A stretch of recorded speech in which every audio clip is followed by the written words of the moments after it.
या यूट्यूब में सर्च करोगे तो आपको बेस्ट 1.5 टन एसी या तो 1 टन एसी के बारे में बहुत सी इंफॉर्मेशन मिलेगी, पर कोई आपको ये डिटेल में नहीं बताएगा कि आपके घर के अकॉर्डिंग, रूम के अकॉर्डिंग, एरिया के अकॉर्डिंग कौन सा एसी आपके लिए बेस्ट है। इस वीडियो के बाद आपको और कोई वीडियो देखने की जरूरत नहीं पड़ेगी, ना ही आप किसी मार्केटिंग बंदे की बात में आओगे। आप खुद से एसी का सिलेक्शन कर सकते हैं, ये मेरी गारंटी है। मोदी कहते हैं ना, आत्मनिर्भर बनो भाइयों। वीडियो पूरा देखना, जिससे आप एवरी पैरामीटर समझ पाएंगे और बीच में हम कुछ हिडन पैरामीटर भी डिस्कस करेंगे जो आपको कहीं नहीं मिलेगा। सो स्टार्ट करते हैं। यहाँ एक बात बताना जरूरी है, वीडियो बड़ा बनेगा क्योंकि इसमें बहुत से पैरामीटर कवर किए गए हैं। जो पैरामीटर आपको पता हो आप उसको स्किप कर सकते हैं, बट ये वीडियो आपके लिए बहुत इंपॉर्टेंट होगी। सबसे पहले हम डोमेस्टिक मीन्स घरों में यूज होने वाले एसी के टाइप देख लेते हैं।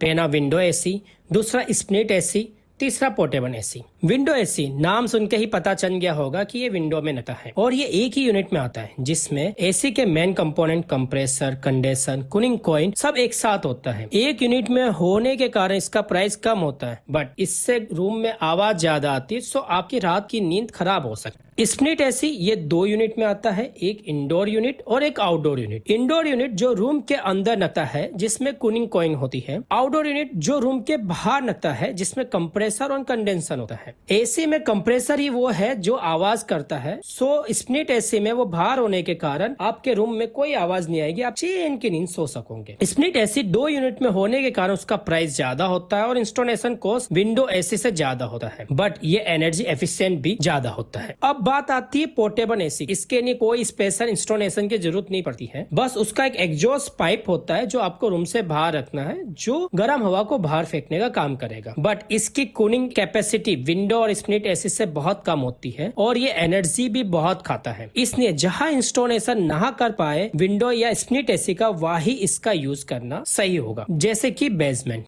अब बात करते हैं एसी के पैरामीटर की। ये स्क्रीन में बताए गए पैरामीटर जो रेड में है वो बहुत क्रिटिकल पैरामीटर है, आपको सबसे पहले इसे ही चेक करना है। और जो ग्रीन में लिखा गया है वो पैरामीटर यदि आपने चेक किया तो आप और स्मार्ट तरीके से एसी का सिलेक्शन कर सकते हैं, क्योंकि ये पैरामीटर एसी की क्वालिटी को इम्पैक्ट करता है। पहला, room size versus AC tonnage. आपका एसी का टनेज ये रूम साइज के अकॉर्डिंग होना चाहिए। ऐसा ना हो रूम बड़ा हो और आपका एसी की कैपेसिटी कम हो तो आपको अच्छी कूलिंग नहीं मिलेगी, और इसका उल्टा हुआ तो आप ज्यादा पैसे खर्च कर दोगे। इसलिए ये समझना बहुत जरूरी है कि एसी का टनेज रूम के अकॉर्डिंग क्या होना चाहिए। इफ आपकी रूम की साइज 100 स्क्वायर फीट से कम है तो 0.8 टन का एसी आपको चल जाएगा। यदि इससे बड़ा रूम मतलब 100 से 140 स्क्वायर फीट है तो 1 टन के एसी की जरूरत पड़ेगी। आपका रूम यदि उससे भी बड़ा है 140 से 200 स्क्वायर फीट का तो आपको 1.5 टन एसी लेना चाहिए। और यदि आपके पास बहुत बड़ा रूम है 250 स्क्वायर फीट का तो आपको 2 टन एसी लेना है। अब इससे बड़ा रूम तो बॉम्बे या दिल्ली में कहीं नहीं मिलता, फिर भी यदि आप बहुत अमीर और आपका रूम बहुत बड़ा है तो आपको मल्टीपल एसी लगाना है, या तो आपको इससे हायर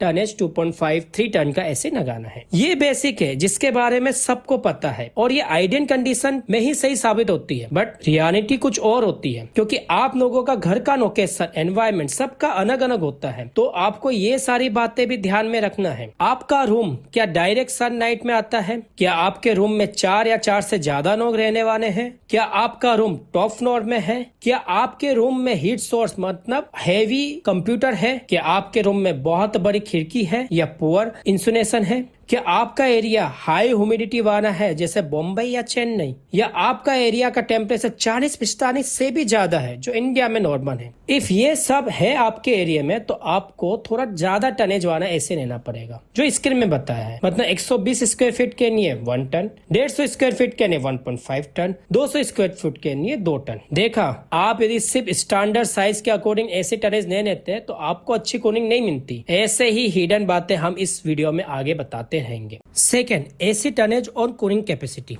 ये तो हमने समझ लिया कि एसी का टनेज कितना होना चाहिए, बट जो एसी आपने सिलेक्ट किया है उसका कूलिंग कैपेसिटी, उसमें लिखे टनेज जितना है या नहीं, वो आपको जानना बहुत जरूरी है। ये देखो, एलजी और सैमसंग का 1.5 टन का एसी है जिसकी कूलिंग कैपेसिटी यहाँ मेंशन की हुई है। एलजी की कूलिंग कैपेसिटी 4400 वॉट है और सैमसंग की कूलिंग कैपेसिटी 5000 वॉट है। ये देख के दिमाग चक्कर आ गया ना? अब आपको कंफ्यूजन होगा कि ये दोनों अलग अलग कैसे है। चलो आपको सिंपल तरीके तरीके से समझाते हैं। 1 टन एसी की cooling capacity 12,000 BTU means British thermal unit होना चाहिए, जिसको वॉट्स में कन्वर्ट करे तो वो आता है 3,517 वॉट्स। तो 1.5 टन के लिए 1.5 इंटू 3,517 ये रफली आता है 5,300 वॉट्स। तो ये भी आपको देखना है कि एसी की कूलिंग कैपेसिटी क्या है, क्योंकि ओरिजिनल 1.5 टन की कूलिंग कैपेसिटी 5,300 होनी चाहिए। तो इसके अकॉर्डिंग सैमसंग और एलजी का दोनों मॉडल 1.5 टन का है, बट सैमसंग का कूलिंग कैपेसिटी ज्यादा है, तो आपको ज्यादा कूलिंग कैपेसिटी वाला एसी चूज करना चाहिए।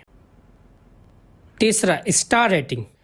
ये तो सबको पता है, ज्यादा स्टार रेटिंग मींस बिजली का बिल कम। पर भाई सिर्फ स्टार रेटिंग नहीं देखना है, इसके साथ आपको ये भी देखना है कि वो किस साल की स्टार रेटिंग है। अभी 2026 में B means bureau of energy efficiency ने नया स्टार रेटिंग निकाला है। उसके अकॉर्डिंग जो मॉडल 2025 तक 5 स्टार थे, अब वो 4 स्टार बन गए। ये चार्ट देख लो, जिसमें 2026 से पहले और 2026 में लॉन्च होने वाले मॉडल का स्टार रेटिंग बताया गया है। अब आप लोग कहेंगे स्टार रेटिंग कहाँ देखेंगे, तो ये देखना पड़ेगा आपको ऐसे में लगे बी स्टिकर में। उसमें आपको ईयर भी बताया जाएगा और उसमें आपको ISER rating means Indian seasonal energy efficiency ratio बताया होता है। अब आप बोलोगे कि ये बहुत भारी टेक्निकल वर्ड्स है, तो आपको उसमें कोई दिमाग नहीं लगाना, आपको सिंपल समझना है ISER मतलब एफिशिएंसी। जिसकी एफिशिएंसी ज्यादा उतना बिजली का बिल कम। अब आप लोग कहेंगे कि भाई थियरी बहुत हो गया, अब बता प्रैक्टिकल कि हमको 3 स्टार लेना है या 5 स्टार लेना है। तो चलो उसको एक एग्जांपल से समझते हैं। हमने LG का 1.5 टन का 3 स्टार और 5 स्टार एसी लिया है। दोनों की कैपेसिटी कूलिंग कैपेसिटी सेम है। तो सबसे पहले हम ये देख लेते हैं कि दोनों का प्राइस में कितना अंतर है। तो उसमें 8,000 रुपए का फर्क है। अब बात करते हैं पावर कंजप्शन की। LG 3 स्टार का एफिशिएंसी है 4.43 और 5 स्टार की एफिशिएंसी है 5.77। सिंपल पावर कंजप्शन कैलकुलेशन के लिए आपको जो कूलिंग कैपेसिटी है आपकी, जिसको हमने माना है 5,000, उसको आपको डिवाइड करना है ये ISER एफिशिएंसी से। तो 3 स्टार के लिए रफली वैल्यू बनती है 1,123 वॉट और 5 स्टार के लिए बनती है 870 वॉट। तो 1 घंटा जब आप ऐसे चलाओगे तो 3 star 1.12 unit and 5 star 0.87 unit बिजली लेगा। अब हम अपने कैलकुलेशन के लिए ये मानते हैं कि आप साल में 6 महीना मतलब 180 दिन ऐसे यूज करते और दिन में 8 घंटा। तो इस कैलकुलेशन के अकॉर्डिंग 3 स्टार 1620 यूनिट और 5 स्टार 1250 यूनिट बिजली खाएगा। अब आपके एरिया में आई डोंट नो कितना यूनिट कॉस्ट है, बट 10 रुपया एक मान लिया जाए तो एक साल में 3,700 रुपए का डिफरेंस आता। तो 2 साल के आसपास आप इसको रिकवर कर सकते। मैंने यहाँ पे एक एक्शन शीट अटैच कर दी है, उसमें आप अपना डेटा डाल सकते हो और देख सकते हो कितने साल में आपका 8,000 रुपए का रिकवरी हो पाएगा। जनरली माना जाता है कि 3-4 साल में यदि रिकवरी हो जाए तो आपको 5 स्टार ही लेना चाहिए, जिससे आपको आगे बिजली का बिल कम आए।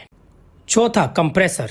अब बात करते हैं एसी के हार्ट मींस कंप्रेसर की। एसी की कूलिंग और पावर कंजप्शन इस पार्ट पे बहुत डिपेंड करता है। मार्केट में 2 टाइप के कंप्रेसर आते हैं, एक इन्वर्टर कंप्रेसर और दूसरा नॉन इन्वर्टर कंप्रेसर। पहले सिंपल भाषा में समझते हैं क्या मीनिंग होता है। मान लो कि आपके पास 2 कार है। एक कार है जिसमें आपके पास सिर्फ 2 ही मोड है, एक है कि या तो वो 60 किलोमीटर पर आवर की स्पीड में चलेगी या तो नहीं चलेगी, और दूसरी कार है जो आप अपने रोड कंडीशन ट्रैफिक कंडीशन के अकॉर्डिंग उसे चला सकते हैं। तो आप कौन सा लोगे? 99% लोग तो दूसरी कार ही लेंगे। अब 1% लोगों का नहीं भरोसा, उनको ठोकना वोकना हो। तो सेम ऐसा ही ये दोनों कंप्रेसर में है। नॉन इन्वर्टर कंप्रेसर वो है जो फिक्स स्पीड में ही चलेगा जब तक वो सेट टेम्परेचर तक नहीं पहुंच जाता, और उसके बाद वो बंद हो जाएगा और जरूरत पड़ने पर वो अगेन स्टार्ट होगा। मतलब इसमें तुरंत बंद होता है और तुरंत स्टार्ट होता है। जबकि इन्वर्टर कंप्रेसर वेरिएबल स्पीड में चल सकता है, मतलब जरूरत पड़ने पर वो 100 की स्पीड में भी चलेगा, जरूरत पड़ने पर वो 60 की स्पीड में भी चलेगा। सो इसमें वो बारंबार बंद चारो नहीं होता। इससे 2 फायदा है, एक तो एनर्जी कंजप्शन भी कम लेता है, दूसरा इसकी लाइफ ज्यादा होती है। आजकल मार्केट में 90% एसी इन्वर्टर वाले ही है, बट वहाँ पे नॉन इन्वर्टर एसी भी है। तो सेल्समैन आपको कहेगा कि नॉन इन्वर्टर एसी ले लो, जल्दी कूलिंग देगा आपको, पर आपको उसकी बात में नहीं आना है। आपको उस समय वो 2 कार वाला किस्सा याद करना है।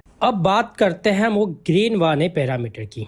5th है इंडोर यूनिट आउटडोर यूनिट की साइज और मटेरियल। बहुत लोग और नहीं ऊपर के पैरामीटर आपको बता देंगे। इसके बारे में बहुत कम लोग ही बोलते हैं, पर ये समझना बहुत जरूरी है। जैसे कंप्रेसर एसी का हार्ट है, वैसे ही cooling coil and condenser coil उसकी नर्व्स है। इफ आपका हार्ट बराबर काम कर रहा है बट आपकी नर्व्स नहीं काम कर रही है तो आप हेल्दी नहीं रह सकते। उसी अकॉर्डिंग एसी सही काम कर रहा है, इन्वर्टर है, बट उसकी कॉइल की साइज कम है या मटेरियल नहीं अच्छा है तो आपका एसी का परफॉर्मेंस अच्छा नहीं आएगा। ये आपको किसी भी प्रोडक्ट के स्पेसिफिकेशन सीट में नहीं मिलेगा कि क्या साइज है कॉइल की, क्या इसका मटेरियल है, क्या टेक्नोलॉजी यूज किया गया है। तो आपको दुकान में जाके सेल्समैन से बातें पूछनी पड़ेगी, जैसे इवेपोरेटिव कॉइल और कंडेंसर कॉइल की साइज कितनी है, दोनों कॉइल में क्या क्या प्रोटेक्शन दिया गया है, एंटी कोरोजन है या नहीं है, कॉइल की थिकनेस कितनी है, कॉइल का डायामीटर कितना है, मटेरियल कॉपर है तो क्या उसमें ग्रू टेक्नोलॉजी यूज की गई है या नहीं की गई है। ये सब पूछकर आप डिसाइड कर सकते हैं कि आपका एसी कितना अच्छा क्वालिटी का होगा और वो कितनी जल्दी कूलिंग करेगा।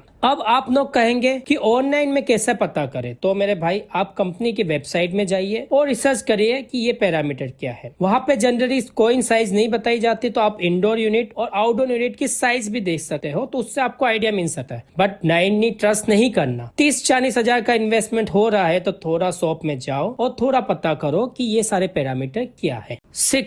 Separate stabilizer and PCB warranty. सबसे ज्यादा कंफ्यूजन लोगों को इसी बात का होता है कि अलग से स्टेबलाइजर लगाया जाए या नहीं लगाया जाए। देखो, हर इन्वर्टर एसी आजकल 120 से 290 वॉट का प्रोटेक्शन देती है। ये रेंज अलग अलग कंपनी के अकॉर्डिंग अलग अलग हो सकता है। ये एसी के अंदर का प्रोटेक्शन है, बट इफ आप ऐसी जगह पे रहते हो जहाँ पे बहुत ज्यादा सर्ज है वोल्टेज का, या तो वोल्टेज का बहुत ज्यादा फ्लक्चुएशन है, मतलब कभी एकदम लो हो जाता है तो कभी एकदम हाई हो जाता है, उस कंडीशन में आपको जरूर अलग से स्टेबलाइजर लगाना चाहिए, क्योंकि स्टेबलाइजर मुश्किल से 2-3 हजार का आता है। इफ वोल्टेज फ्लक्चुएशन से आपके एसी का पीसीबी चला गया तो आपको 10 से 15 हजार का कॉस्ट बेयर करना पड़ेगा, और इस कंडीशन में कंपनी वारंटी भी नहीं देती है। जैसा ऊपर बता है कि एसी का पीसीबी बहुत कॉस्टली होता है, तो आप जब एसी परचेस करते हैं तो उस टाइम आपको ये भी देखना है कि कौन सी कंपनी उसके इलेक्ट्रॉनिक्स आइटम में कितनी वारंटी दे रहा है। 7. After service.